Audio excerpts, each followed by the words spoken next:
Laban. Minsan, ew, madungis. Pero masarap. Mwah, ikis. Sexy time na. Sexy Mega!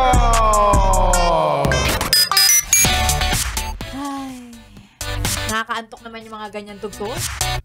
O, kita mo ikaw, inaantok ka tuloy. Gagawin mo pang dahilan yung mga tugtog ni Sexy Megan kung bakit hindi ka makakapagtrabaho ng maayos. Kasi nakakaantok tong pinapakinggan ko eh. Naku! Huwag kami, ha? Huwag kami. Kaya ang pinapakinggan mo ay Bruno Mars, Kastakli, Flo G, o di kaya mga Gary V, Martin Rivera, Adele, katulad ng mga napakinggan mo na yan. Antukin ka talaga. It comes with the age. Diba? Dati tawang-tawa tayo sa mga tito, mga tita natin na masandal tulog.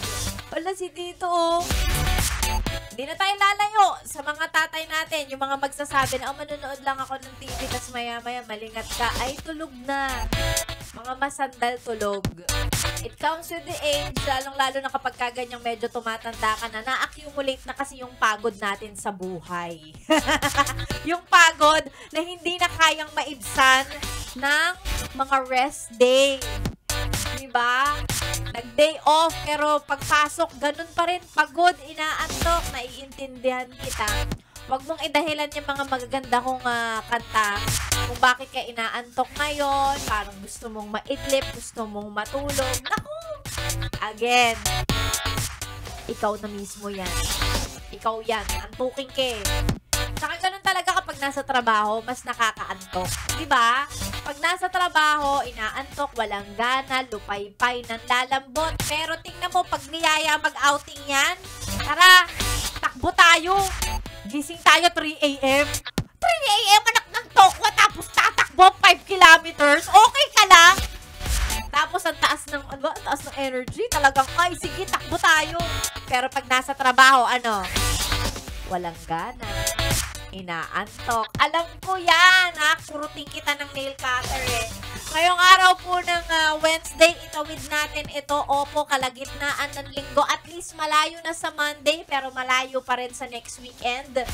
Ilaban natin yan, mga yes friends. Si Sexy Mega na po ang iyong kasama. Tuloy-tuloy hanggang mamayang tanghali. Sa mga gustong magpa-shoutout, hindi ako mamimigay ng 500 pesos ngayon kasi namigay na si Rico Panyero kanina. Congratulations pala kay Roselyn Racadio, panalo siya ng 500 pesos. O diba? Yan yung mga pampagising namin dito. Namimigay kami ng pera. At hindi kami nagsasabing, iboto nyo kami, meron kayong 500 sa amin. Walang ganun dito. Basta kami, makinig lang kayo sa amin, okay na kami. What? Ayan. Ay, hindi ako mamimigay. Hindi ako. Si Maria Morena actually. O, sinabi ko na ha. Alam niyo na kung sinong DJ ang aabangan. Ay, nako. Ang mga pa-shoutout po ay isend lang sa ating Facebook page. Subukan kong basahin yan mamaya. Enchandes, si Sexy Mega na po ang iyong kasama. Tuloy-tuloy hanggang tanghali. Dito lang sa 101.1 Yes FM. Solid! Good morning!